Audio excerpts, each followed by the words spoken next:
because a friend loveth at all time. Amen. When we speak out of love. When we ask out of love. When we're concerned out of love. Amen. And we're supposed to provoke one another into love and good works. We're supposed to encourage each other to keep moving forward. Amen. To not let anybody fall behind and fall back. But that's why we're a body. That's what we're supposed to do. This word exhorting one another. This word exhorting means to admonish, to console, to encourage, to strengthen by consolation, to encourage, to strengthen, to instruct, to teach. So we're supposed to provoke, amen, one another into love and good works to keep each other moving forward. But we're also to exhort one another, to encourage, to strengthen, to instruct, to admonish, amen, to encourage by consolation, amen, to do that for our brothers and our sisters. That's what a friend does. Amen. A friend is not just somebody who's syrupy, sweet, nice, and complimentary all the time. That's an associate. That's not a friend.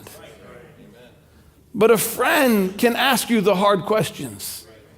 A real friend can. Just a casual associate can't get by with that, but a real friend can ask the hard questions. Amen. As iron sharpeneth iron, so a man sharpeneth the countenance of his friend. Woo. That's another good one. That's like provoke. Because how does iron sharpen an iron? I mean, it's yeah. Anybody sharpen a knife? Anybody use a file? Yeah, you know, if you've ever done that, you know you're scraping metal against metal and taking the burrs and the rough edges off and sharpening that knife, amen, through a bit of abrasion and a bit of a rubbing. And as iron sharpeneth iron, so a man sharpeneth the countenance of his friends. What's the point of having a friend? Is your friendship doesn't make you better. We should have friends who make us better, friends who provoke us to go higher, friends who encourage us, friends who stand by us, friends who love us, friends who have a right to ask us hard questions. Amen. And if we don't have a friend like that, we don't have a friend. We have an associate. We have somebody that we know in a group setting, but not a friend. And we need a friend. Amen. Jesus was a good friend. He told his disciples, he called them friends. But did he ever rebuke them? Oh, man, he did. But he was a friend. And he loved at all times.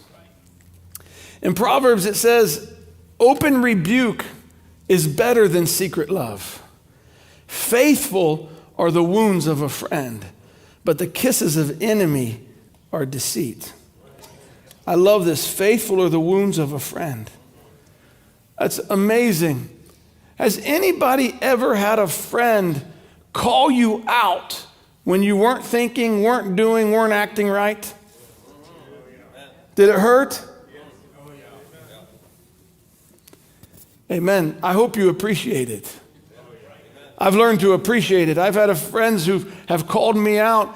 Amen. I've had friends who've asked hard questions, friends who pointed out discrepancies in my life or discrepancies in my conduct. Amen. And at the end of the day, I was thankful somebody loved me enough to tell me. But the kisses of an enemy are deceitful. I mean, you can get a lot of people to be super nice to you, but that doesn't make them a friend, and that doesn't mean that they've got your best interest in mind. Many times the people who can be super syrupy, sweet, and over-the-top nice, they only have their own interest in mind. Usually when they're over-the-top nice, usually they're doing that for themselves. I'd rather have somebody who's just blunt and straightforward and just tell me the truth than that super sweet, gushy, gush all over the place. Every time somebody does that to me, I'm like, something's wrong here. Nobody has ever liked me this much. Then you know something's up.